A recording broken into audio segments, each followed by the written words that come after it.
6:47 de la mañana. A esta hora vamos a iniciar conversación con Omar Moratosta. Él es abogado defensor, está muy ligado pues al tema de los presos políticos. Abogado, bienvenido, un placer tenerlo por acá. Buenos días, muchas gracias por la invitación. Bueno, hablar un poco de lo que han sido estas excarcelaciones que ocupan pues la agenda informativa desde el pasado fin de semana. Se habla de liberación de presos políticos, pero la libertad no es plena. Hay algunas condiciones que tienen que cumplir varios de ellos.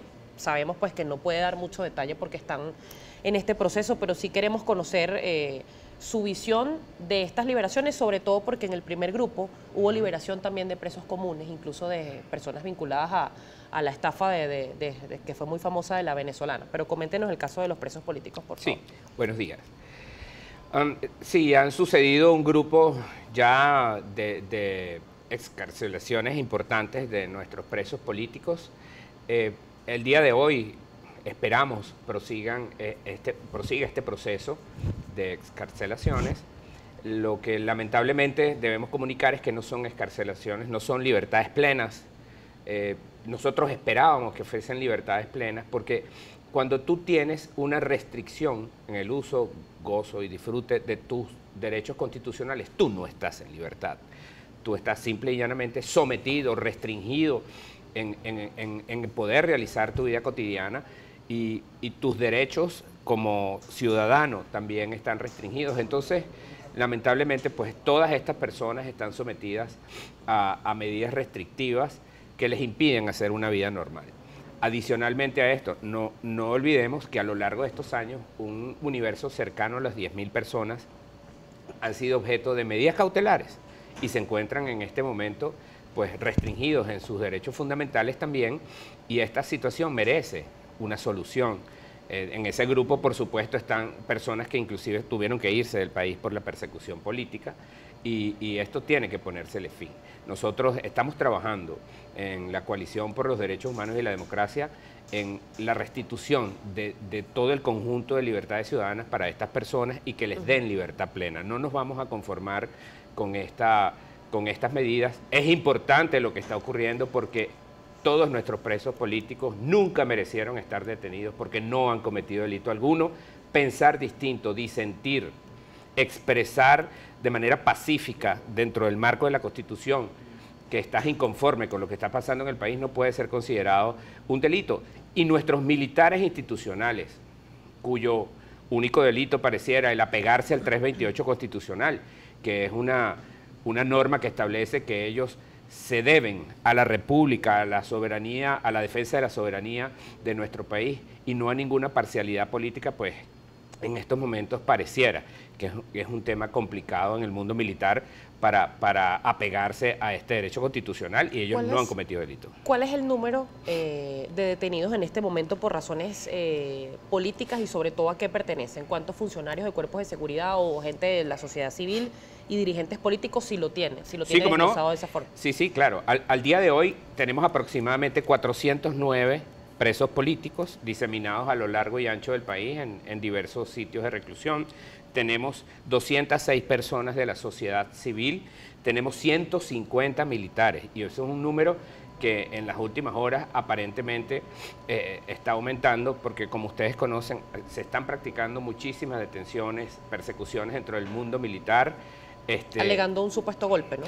Sí, o conspiración. Siempre es la misma receta: traición a la patria, rebelión militar, ahora les acuñan el motín, instigación al motín, sustracción de efectos de las Fuerzas Armadas. Es decir, siempre hay una razón, por supuesto, absolutamente inverosímil para perseguirlos, pero eso es así. Hay 21 estudiantes todavía, hay 19 políticos y hay nuestros 13 policías metropolitanos y el funcionario Mavares y sus compañeros que todavía permanecen en la sede del SEBIN con boleta de excarcelación. Esto tiene que resolverse también. ¿Cuál es el alegato para que los mantengan allí con la boleta ya? Ninguno. El abuso de poder. Simple y llanamente, pues no hay respuestas para eso, porque fíjate bien, la crisis institucional que hay en Venezuela ha conllevado a que ocurran esta serie de anarquías. ¿Cómo es posible que un juez no pueda hacer valer una decisión, Estenis? O sea, cuando tú dictas una boleta de libertad, no hay una cosa más sagrada dentro del derecho penal que una boleta de libertad, porque al igual que cuando tú lo privas de libertad, la boleta que lo excarcela debe tramitarse de manera inmediata, porque cada segundo, cada minuto que esa persona permanezca privado ilegítimamente de la libertad, arbitrariamente de la libertad, es una violación a sus derechos humanos. Entonces eso tiene que darse de inmediato. ¿En qué incurre el funcionario que no cumple con esto? Bueno, hay delitos en nuestra legislación que contempla eso, porque eso es una violación absoluta a los derechos humanos y acarrea sanciones civiles, penales y administrativas que derivan del abuso de poder. Entonces, cuando eso no se tramita oportunamente, al igual como todas las cosas que hemos descubierto en estos días con el asunto del SEBIN helicoide, ustedes recordarán que nosotros llegamos a descubrir por las denuncias que hicieron los presos políticos y los demás reclusos que estaban allí exigiendo pues el respeto a sus garantías fundamentales. Descubrimos que habían menores de edad, habían por lo menos 17 personas con boleta de excarcelación, había personas que ni siquiera las habían presentado en un tribunal y tenían muchísimo tiempo allí, es decir, estaban en una suerte de secuestro por parte de la autoridad. Entonces eso no debe ocurrir.